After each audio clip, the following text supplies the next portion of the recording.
So guys, welcome to daily football madness. और बहुत बड़ी न्यूज आ रही है। और बड़ी न्यूज जो है वो जेरार्ड लेजेंड रोमेरो ने जो है वो ब्रेक की है।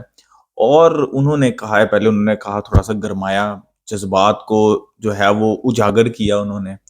और उन्होंने कहा कि भाई things are happening, gather your friends. तो फिर हम सब इकट्ठे हो गए। और फिर जब हम सब इकट्ठे हो गए तो उन्होंने एकदम से कहा कि Erling Haaland to Barcelona might be possible, because Erling Haaland के एजेंट जो कि राफेला हैं, अब जो कि पहले मिनो रॉयला थे, उनसे जो है वो बारसा की और डेको ने, बारसा की ऑब्वियसली, डेको की मीटिंग हुई है। और डेको अगर इस बात को डिनाई करते, नहीं मीटिंग को नहीं, मीटिंग तो हुई है, वो तो वैसे ही नहीं डिनाई कर सकते। लेकिन अगर डेको इस बात को डिनाई करते हैं कि हालैंड का टॉपिक डिस्कस नहीं हुआ, तो ही इज लाइंग, वो झूठ बोल रहा है। देखिए, सबसे पहली बात तो ये है कि भाई मुझे टके का जो है वो ट्रस्ट नहीं है जेरार्ड रोमेरो पे। ये तो सीधी-सी बात है। मैं ना उसको जर्नलिस्ट समझता हूँ, ही इज़ जस्ट मतलब कंटेंट क्रिएटर। जैसे हम कंटेंट क्रिएटर, न्यूज़ आ रही है, मैं न्यूज़ के ऊपर रिएक्ट कर रहा हूँ, मैं आपको न्यूज़ नहीं दूँगा, राइट? बट ठीक है, उसके कुछ थोड़े बहुत सोर्सेज़ होंगे जो कि पहले जॉर्डी क्राइव थे, अब कोई और होगा। तो होते हैं, but he is not a journalist. लेकिन मुझे कोई यकीन नहीं है उसके ऊपर। लेकिन एक चीज़, मतलब उसके अंदर जो सच्चाई है उसको डिस्कस करने की कोशिश करते हैं, ठीक है? सच्चाई को डिस्कस करने की कोशिश करते हैं। देखिए, मीटिंग हुई है, एज़ पर रिपोर्ट्स, और बाकी सोर्सेज़ भी इसको कन्फर्म कर रहे हैं। टॉपिक हालैंड का डिस्कस हुआ है या नहीं हुआ, वो एक अलग बात है, ठीक है? अच्छा, ये जो एजेंट हैं राफेला, ऑब्वियसली जो हालैंड की एजेंट है, वो पोग्बा को भी, विराटी को भी और de Ligt को भी रिप्रेजेंट करते हैं। टू बी वेरी ऑनेस्ट, मैं इन तीनों प्लेयर्स के करीब नहीं जाना चाहता। हो सकता है कि और प्लेयर्स के बारे में डिस्कशन हो रही हो। लेकिन सबसे ज़्यादा जो इंटरेस्टिंग टॉपिक है बार्सा फैन्स के लिए भी, obviously right now, is Erling Haaland. देखिए, मैंने जैसे कहा कि मुझे ट्रस्ट कोई नहीं है जेरार्ड रोमेरो पे बिकॉज़ वो ट्रस्ट के काबिल रहा नहीं है। लेकिन उसने इस बार जो है ना, जितनी उसको गालियाँ पड़ी थी, इस बार उसने एक चीज़ कन्फर्म कर दी कि भाई मैं ये नहीं कह रहा कि बार्सा उसको साइन कर लेगी, जैसे उसने जेरार्ड रोमेरो उसके बर्नार्डो सिल्वा के केस में घुमाता रहा था ना, वो इस बार वो घुमा नहीं रहा, क्योंकि उसको पता है पहले बहुत गाली पड़ी थी, अब और ज़्यादा गाली पड़ सकती है। तो उसने कहा कि भाई मैं ये नहीं कह रहा कि साइन करेगी, मैं बस ये कह रहा हूँ आपको कि पॉसिबल इम्पॉसिबल नहीं है, कॉम्प्लिकेटेड है, साथ-साथ वो बाकी भी चीज़ें भी बताता जा रहा है। लेकिन वो कह रहा है कि भाई मुलाकात हुई है, टॉपिक डिस्कस हुआ, और उसने उसके, मतलब उसके सोर्सेज़ ने ये बताया है कि एक मीटिंग भी उसकी फैमिली से जो है वो रखी जाएगी to discuss the matter in hand, कि क्या पॉसिबिलिटी है भाई, कितना पैसा लोगे तुम? देखिए, 2021 के अंदर जब लपोटा आए थे, तो लेवेंडोस्की से पहले हालैंड को ही वो साइन करना चाहते थे, लेकिन फाइनेंशियल सिचुएशन जो है वो बार्सा की नहीं उनको इजाज़त दे रही थी कि वो उसको साइन करें, बिकॉज़ तब 75 मिलियन यूरोज़ जो है वो में साइन किया था, ऑलमोस्ट 70-75 के अंदर। लेकिन उसके अंदर और भी बहुत से कमीशन ऐड होते हैं। आपको पता है, किलियन एम्बाप्पे फ्री में तो जा रहे हैं, लेकिन फ्री में वो जा नहीं रहे। वो अक्सर 150 मिलियन यूरो जो है वो उनका कमीशन रिपोर्ट होता है, या फिर जो भी है साइनिंग बोनस और ये सारा, और बाकी कमीशन, एजेंट के कमीशन, माँ का कमीशन, बाप का कमीशन, बेटे भतीजे सबका, मामे ताए का कमीशन जो होता है वो अलग होता है, ठीक है? तो हालांकि के केस में भी ऐसा ही था, जब वो सिटी गए थे और बार्सा उनको अफोर्ड नहीं कर सकती। तो आई एम जस्ट वंडरिंग, ठीक है, चलेंगे, न्यूज़ ठीक भी है कि वो मिले, पॉसिबिलिटी चेक की, तो क्या ये वाक़ई पॉसिबल है? मुझे नहीं लगता कि ये पॉसिबल है। उसके बाद उन्होंने देखिए 2 चीज़ें और ब की है कि उसके अंदर मीटिंग में डिस्कस हुआ कि Barca have to release 2 players to get Haaland. अब 2 प्लेयर कौन से हो सकते हैं? वो एक तो लेवेंडोस्की होंगे, अगर हालैंड आ रहे हैं तो लेवेंडोस्की तो नहीं रुकेंगे। सऊदी से ऑफर भी है उनको, तो ये एक चीज़ जो है वो बार्सा से हो सकती है। और दूसरा प्लेयर एज़ पर रिपोर्ट है, फ्रैंकी डी योंग हो सकते हैं या टर स्टेगन हो सकते हैं। इसके अलावा तो मुझे कोई और, रफीनिया तो वैसे ही डिस्कशन हो रहा है कि शायद रफीनिया हो सकते हैं। तो यही वो प्लेयर्स हो सकते हैं जिनको जो है वो सेल करके बार्सा अर्लिंग हालैंड। लेकिन क्या इसको सेल करने के बाद भी, मतलब 204 मिलियन यूरोस, वो जो सैलरी कैप जो है वो नीचे आया, वो उसके अंदर अर्लिंग हालैंड कैसे फिट होंगे? आई थिंक, मतलब केविन डी ब्रुयने जितनी सैलरी है 350 के या 400 के पर वीक उनकी सैलरी होनी है सिटी के अंदर। तो इट्स, अगर मैं सब चीज़ों को कंक्लूड करूँ, और एक और न्यूज़ भी थी कि 175 मिलियन यूरोस का जो रिलीज़ क्लॉज़ है उनका, वो 2025 समर में और 2024 में नहीं है। लेकिन 2024 में क्या है? चलिए मैं कहता हूँ कि नहीं है, लेकिन 70-80 मिलियन, या 70-80 में कह रहा हूँ, चलिए 775 नहीं है, 100 मिलियन से कम में तो बेच नहीं रही, ठीक है?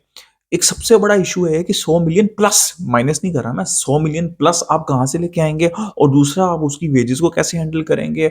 आप टेबास हरामखोर को कैसे सँभालेंगे? और उसके बाद आप कितने प्लेयर आपको सेल करने पड़ेंगे, वो कमीशन और ये सारी चीज़ें देने के लिए। तो भाई, और कैंप नु भी नहीं है, ठीक है? वो भी समर में तो नहीं होने वाला रेडी। तो ये सारा अगर मैं सिचुएशन देखूँ ना, तो मुझे ये अर्लिंग हालैंड टू बार्सिलोना की पॉसिबिलिटी अ, बहुत ही मुश्किल लगती है। और एक ये न्यूज़ आई है, देखिए इसमें कोई हर्ज नहीं है कि बार्सा ने उनके एजेंट से मिले होंगे, बाकी प्लेयर्स की भी डिस्कशन की होगी, क्योंकि एजेंट्स तो मिलते रहते हैं। डेको तो अल्फोंसो डेविस के एजेंट से भी मिले थे, ठीक है? अब वो अल्फोंसो डेविस का न्यूज़ जेरार्ड रोमेरो तक नहीं पहुंची, लेकिन जेरार्ड रोमेरो ने गरम करना था, वो गरम कर दिया। डेको के डेविस के एजेंट से भी तो मिले हैं डेको, ठीक है? तो एजेंट हार्लैंड के एजेंट से मिल लिया, तो इसमें कौन सी बड़ी बात हो गई? तो मुझे पॉसिबिलिटी, भाई सीधी सी बात है, सच्ची बात बता रहा हूँ, मुझे किसी भी एंगल से ना पॉसिबिलिटी नहीं लगती अर्लिंग हालैंड की। ऑल्दो अगर लेवेंडोस्की जाते हैं, जो कि मैं चाहता हूँ कि बार्सा कैश इन करे, हमें एक स्ट्राइकर की ज़रूरत होगी।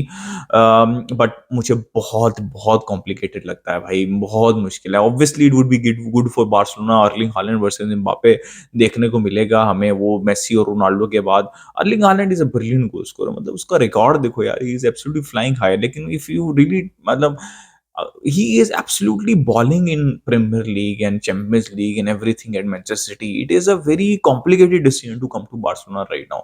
बारसा की और बहुत कंफ्यूजन है भाई, उनको हालैंड को उनको एक मैनेजर भी तो साइन करना है भाई, क्योंकि एज पर डोएटेको ने एक और बयान दे दिया कि भाई ऐसा कुछ नहीं है, कि वो न्यूज़ जो है वो गलत थी, ऐसी कुछ भी नहीं है, चावी जो है वो बिल्कुल भी नहीं रुक रहे, और अगर सिचुएशन चेंज होंगी मैं तब बताऊंगा, अभी तो ऐसा ही है, ठीक है?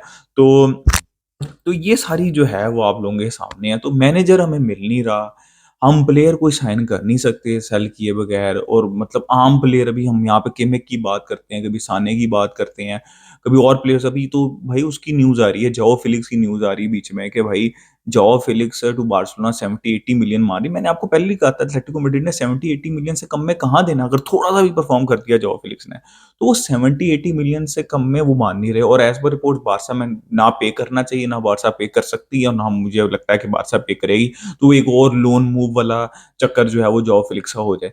तो आप देख रहे हैं सारी सिचुएशन, बार्सा विक्टर रोको नहीं साइन कर सकती थी जब तक गावी इंजर्ड नहीं हुए थे। तो मैं बस ऊपर से वो नाइकी की डील का पता कुछ नहीं है, पूमा जो है वो वेट कर रहा है, और अब फिर उसके बाद पूमा ना, ऐसा लग रहा है कि ना नाइकी के साथ होगा, ना पूमा के साथ होगा। इतनी ज़्यादा अनसर्टेनिटी है, आप समझ रहे हैं मेरी बात? कि ये सारा जोआ फिलिक्स आप साइन नहीं कर सकते, अपफ्रंट आपके पास पैसे नहीं है, वेज के अंदर आपके साथ जो है वो रूम नहीं है आपका।